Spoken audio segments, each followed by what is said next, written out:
దినవృత్తాంతముల 2వ గ్రంథము 23వ అధ్యాయము.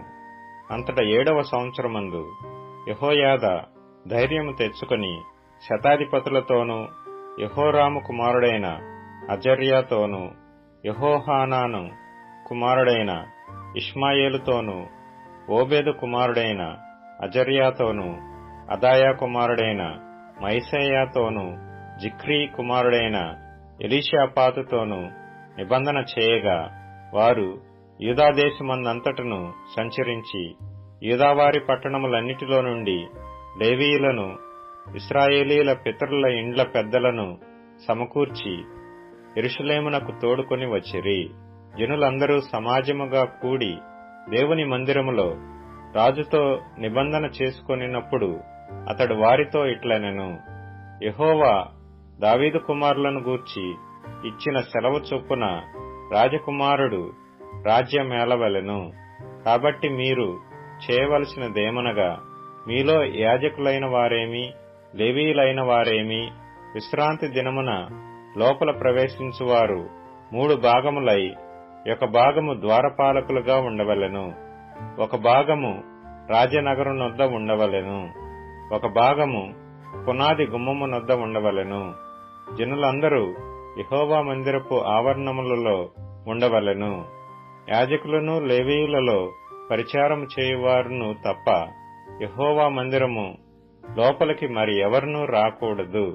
వారు ప్రతిష్ఠింపబడిన వారు గనుక వారు లోపలికి రావచ్చును గాని జనులందరూ యెహోవా ఇచ్చిన ఆజ్ఞ చొప్పున బయట ఉండవలెను.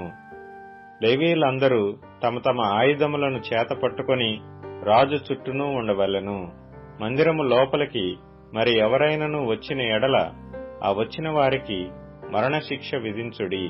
రాజు లోపలికి వచ్చినప్పుడేమి బయటకు వెళ్లినప్పుడేమి మీరు అతనితో కూడా ఉండవలెను. కాబట్టి లేవీయులను యూదావారందరూ యాజకుడైన యెహోయాదా ఆజ్ఞ ఎంతటి ప్రకారము చేసిరి.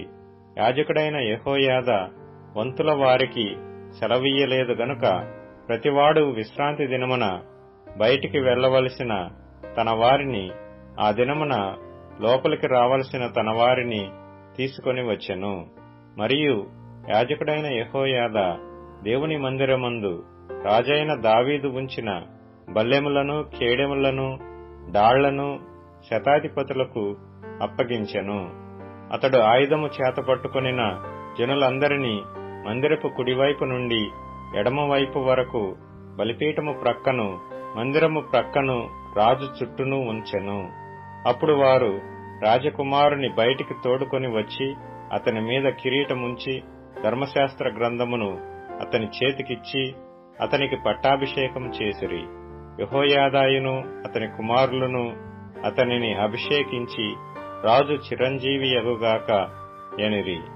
పరుగులెత్తుచూ రాజును కొనియాడుచూ ఉన్న జనులు చేయు ధ్వని అతల్యా విని యెహోవా మందిరమందున్న జనుల యొద్దకు వచ్చి ప్రవేశ స్థలము దగ్గరనున్న అతనికి ఏర్పాటైన స్తంభమునొద్ద రాజు నిలువబడి ఉండుటయు, అధిపతులను బోరలు ఊదువారును రాజునొద్ద నుండుటయు, దేశపు జనులందరూ సంతోషించుచు బోరలతో నాదములు చేయుచుండుటయు, గాయకులను వాద్యములతో స్తుతి పాటలు పాడుచుండుటయు చూచి వస్త్రములు చింపుకొని ద్రోహము ద్రోహమని అరచెను.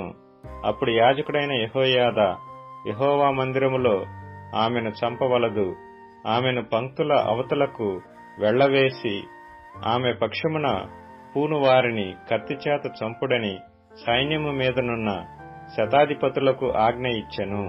కాబట్టి వారు ఆమెకు దారి ఇచ్చి రాజనగరునొద్దనున్న గుర్రపు గుమ్మము యొక్క ప్రవేశ స్థలమునకు ఆమె వచ్చినప్పుడు వారు ఆమెను అక్కడ చంపివేసిరి. అప్పుడు యెహోయాదా జనులందరూ యెహోవా వారై ఉండవలెనని జనులందరితోనూ రాజుతోనూ నిబంధన చేసెను.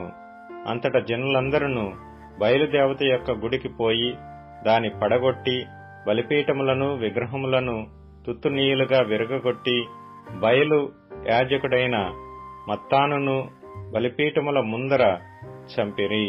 మరియు మోషే ఇచ్చిన ధర్మశాస్త్రమందు వ్రాయబడిన దానిని బట్టి ఉత్సాహంతోనూ గానముతోనూ యెహోవాకు అర్పింపవలసిన దహన బలులను దావీదు నియమించిన ప్రకారముగా అర్పించున్నట్లు లేవీయులైన యాజకుల చేతి క్రింద నుండునట్టియు, యెహోవా మందిరమందు దావీదు పనులు పంచివేసినట్టియునైన యెహోవా మందిరపు కావలి వారికి యెహోయాదా నిర్ణయించెను.